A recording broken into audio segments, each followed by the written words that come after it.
This is the Rover SD1 V8. Some say it's the best iconic police car ever made.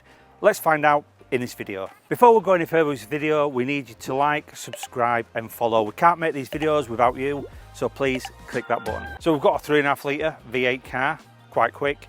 0 to 60 is about 7 seconds and a top speed of 130 miles an hour and 160 brake horsepower. Now 160 brake horsepower doesn't seem a lot today's day and age, but don't forget it's from 1983.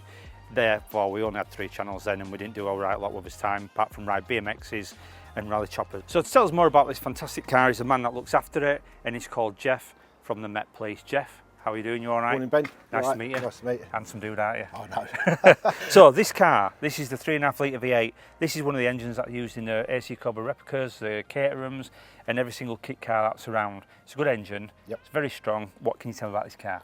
So this one was supplied to the Met by British Leyland in March 1983. Yep. And it went straight to our workshops to be converted as you see it now. And it's believed to be one of the only survivors of that type of car made. So do you mean only survivor SD1, or do you mean only survivor SD1 police car still police operation? Car that was made for traffic. Yeah, because all the rest can be actually copies or a car that's actually been pulled and made to look like it and this sort of thing. So what's this car used for at the moment then? Why have you got it in your stock? So it's part of the Metropolitan Police Historic Vehicle Collection, and our aim is to take it out to community events, let members of the public have a look. And to me, it's to keep the history of the Met and the Met police cars going. To show people what we used to do. Because I were in traffic, I drove the BMWs, but if I were in traffic in the early 80s, this would be the baby that I'd be driving. So tell us the story you told me about someone using the vehicle. So there was a police officer coming up to the end of his 30-year service with the Met. He started his career in this type of car or in an SD1, and he asked could he loan it for his last day out on patrol. Which was fine, but there is a video somewhere out there that he decided to go on an emergency call. So somebody put up for urgent assistance, and you could see on the video, you could hear the car a mile off, coming down Brixton Hill with this lovely car with its lights and sirens going, and he jumped out in his tunic as well to give aid to the officer. Not what we suggest officers do, but in the heat of the moment, he enjoyed it. And then people obviously look and say, this is what we used to drive, this is how we used to look. Because it's not all about wearing tack gear and driving high performance BMWs or Golf Rs or anything. Sometimes it's about going back to basics. Yes, yeah, we take these to community events and I love the public to look at them. Yeah. And it's a good talking point with the public, and it gets us the interaction with the public, the good side of policing. Brilliant. So back to basics as well, you've got a light up police sign on the front. Yep. You don't see them anymore. No. They used to be so when you're driving around the estates as well, you could have your lights off, or people might not know it's a police car, so you'd have it lit up so people could see it's a police car coming from a mile away.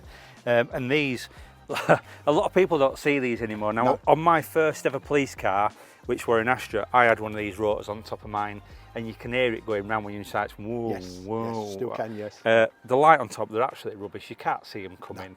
It's not really what you're going to say is going to be safe for vehicles.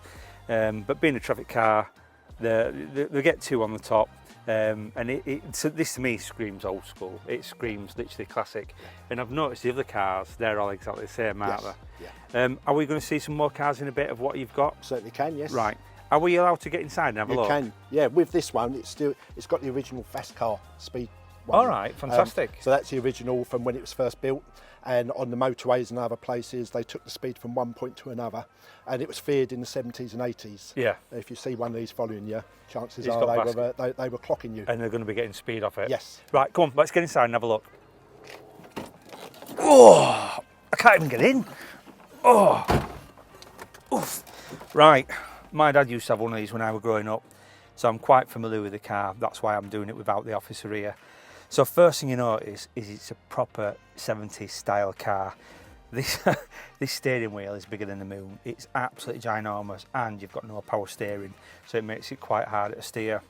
Looking around the dashboard as well, what they do is they put, the builders of the car used to put the speedo in the middle of the dashboard.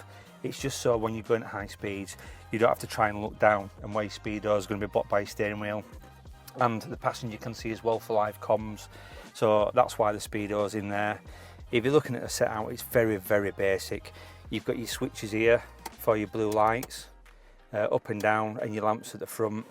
You've got your basic comms as well. So on these, I can't remember if this were going to be an external comms as well. So it'd be press it in, speak, and you'd be able to get a shout out on the front of the vehicle. But you're talking in the early 80s, and it's going to be that sort of like technology. So it's not going to be what you call as clinically good as what we get nowadays in the police. You've got your old head unit down here as well for on and off, for your comms.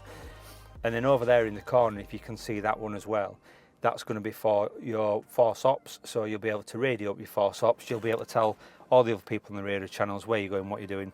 And we used to have that in the older cars, and it was channel 6. 7 seconds really on a car of this age is quite good. And don't forget, it's going to be a pursuit car. It's not actually balanced for a pursuit car. It's technically a middle-aged person's family hatchback.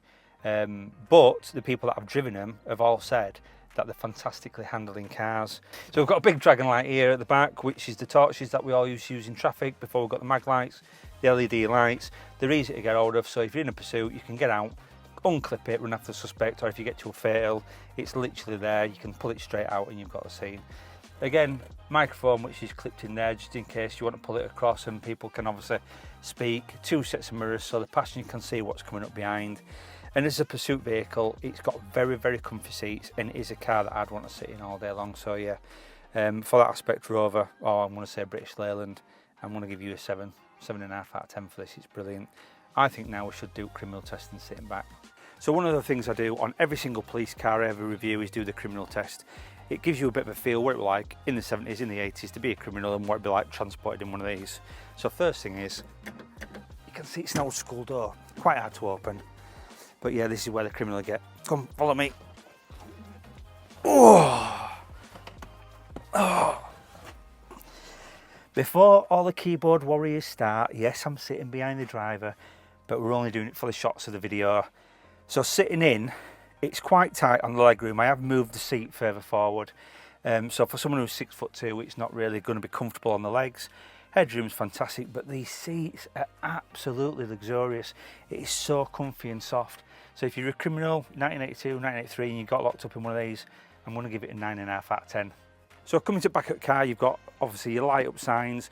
Don't forget, in the 80s, they didn't have rear heads of what we have now. They had light up signs, so this would be illuminated so people could see the side of the road that the police are actually going to be there in situ.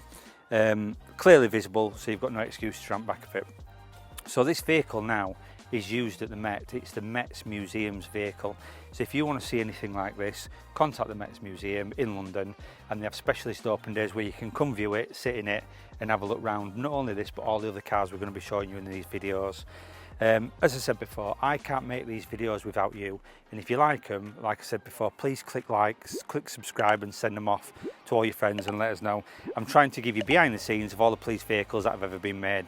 If you like it, tune in next time for more cars. See you then.